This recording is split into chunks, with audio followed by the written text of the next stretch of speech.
फिर कौन क्या करके क्या करें, इस विषय को अगले मंत्र में कहा है। भावार्थ, इस मंत्र में वाचक् लुप्तोपमा अलंकार है।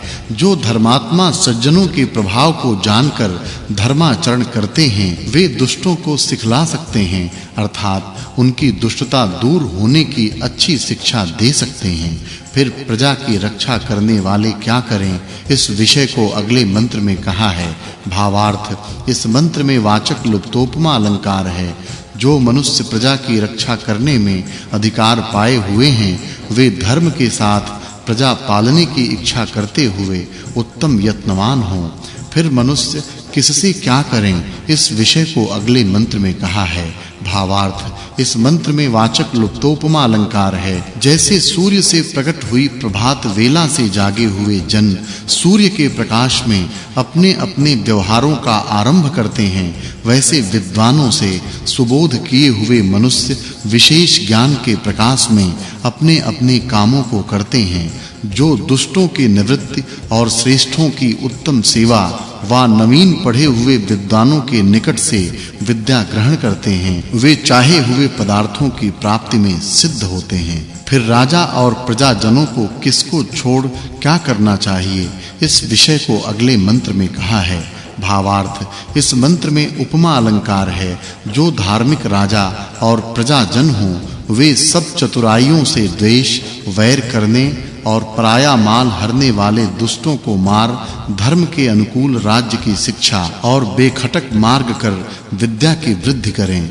इस सूक्त में श्रेष्ठ और दुष्ट मनुष्यों का सत्कार और ताड़ना के वर्णन से इस सूक्त के अर्थ की पिछले सूक्त के अर्थ के साथ संगति है, यह जानना चाहिए।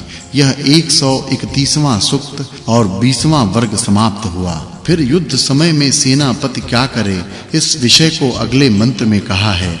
भावार्थ, सब मनुष्यों को चाहिए कि धार्मिक सेनापति के साथ प्रीति और उत्साह कर शत्रुओं को जीत के अति उत्तम धन का समूह सिद्ध करें और सेनापति समय-समय पर अपनी वक्तृता से शूरता आदि गुणों का उपदेश कर शत्रुओं के साथ अपने सैनिक जनों का युद्ध करावें।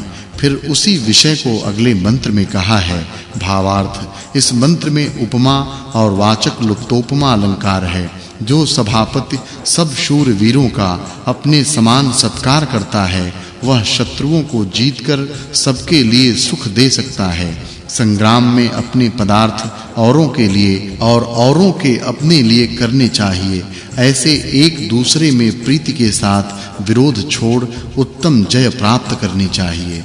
फिर मनुष्य क्या करके कैसे हों, इस विषय को अगले मंत्र में कहा है।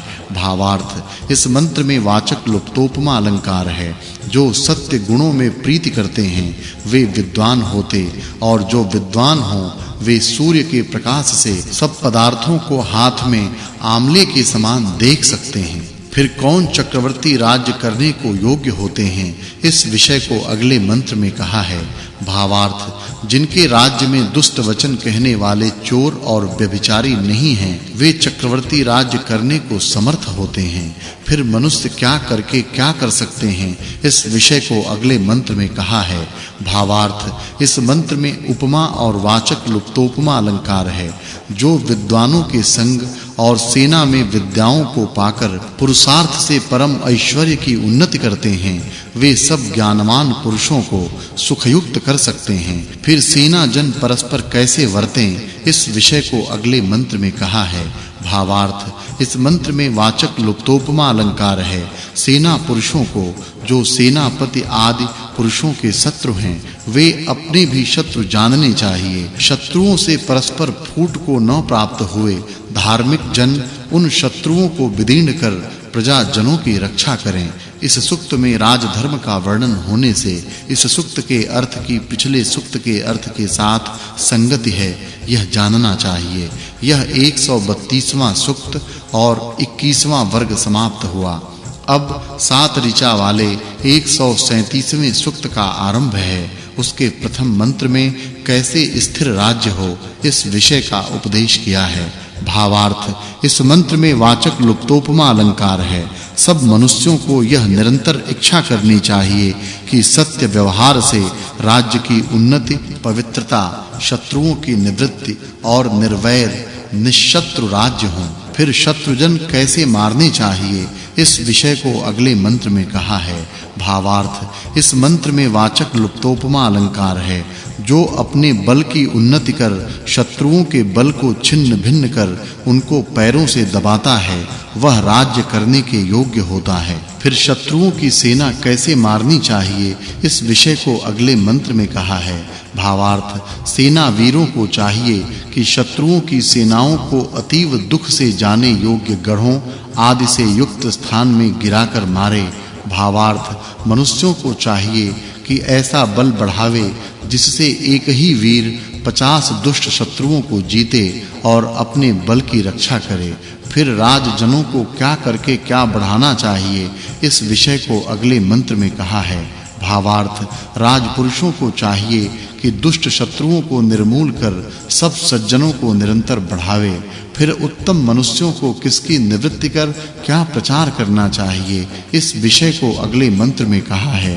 भावार्थ इस मंत्र में उपमा और वाचक् लुप्तोपमा अलंकार है।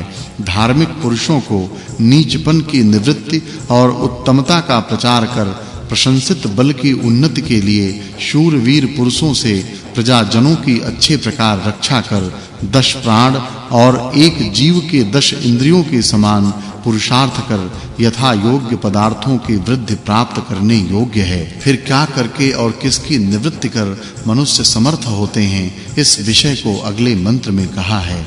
भावार्थ जो सब में मित्रता की भावना कराकर सबके शत्रुओं की निवृत्ति कराते हैं, वे सबके सुख कराने वाले होकर सबके लिए बहुत सुख दे सकते हैं। इस सुक्त में श्रेष्ठों की पालना और दुष्टों की निवृत्ति से राज्य की स्थिरता का वर्णन है। इससे इस सुक्त में कहे हुए अर्थ की पिछली सुक्त के अर्थ के साथ संगति है, यह जानना चाहिए। यह 133वां सुक्त, 22वां वर्ग और 29वां अनुवाक पूरा हुआ। अब 6 ऋचा वाले 134वें सुक्त का आरंभ है। उसके प्रथम मंत्र में विद्वान कैसे हों, इस विषय को कहा है। भावार्थ इस मंत्र में वाचक् लुप्तोपमा अलंकार है। विद्वान लोग सर्व प्राणियों में प्राण के समान प्रिय होकर अनेक घोड़ों से जुते हुए रथों से जावें आवें। फिर मनुष्यों को किस प्रकार का सेवन कर क्या प्राप्त करना चाहिए, इस विषय को अगले मंत्र में कहा है। भावार्थ इस मंत्र में वाचक् लुप्तोपमा अलंकार है। जो मनुष्य विद्वानों का सेवन करते और सत्य का उपदेश करते हैं, वे शरीर और आत्मा के बल को कैसे न प्राप्त हों। फिर विद्वानों को कैसे वर्तना चाहिए, इस विषय को अगले मंत्र में कहा है। भावार्थ इस मंत्र में उपमा और वाचक् लुप्तोपमा अलंकार है। जो पवन के समान अच्छा यत्न करते और उत्तम धर्मात्मा के समान मनुष्यों को बोध कराते हैं, वे सूर्य और पृथ्वी के समान प्रकाश और सहनशीलता से युक्त होते हैं। फिर कौन मनुष्य कल्याण करने वाले होते हैं, इस विषय को अगले मंत्र में कहा है। भावार्थ इस मंत्र में वाचक् लुप्तोपमा अलंकार है। जो मनुष्य किरणों के समान न्याय के प्रकाश और अच्छी शिक्षा युक्त वाणी के समान वक्तृता बोलचाल और नदी के समान अच्छे गुणों की प्राप्ति करते, वे समग्र सुख को प्राप्त होते हैं।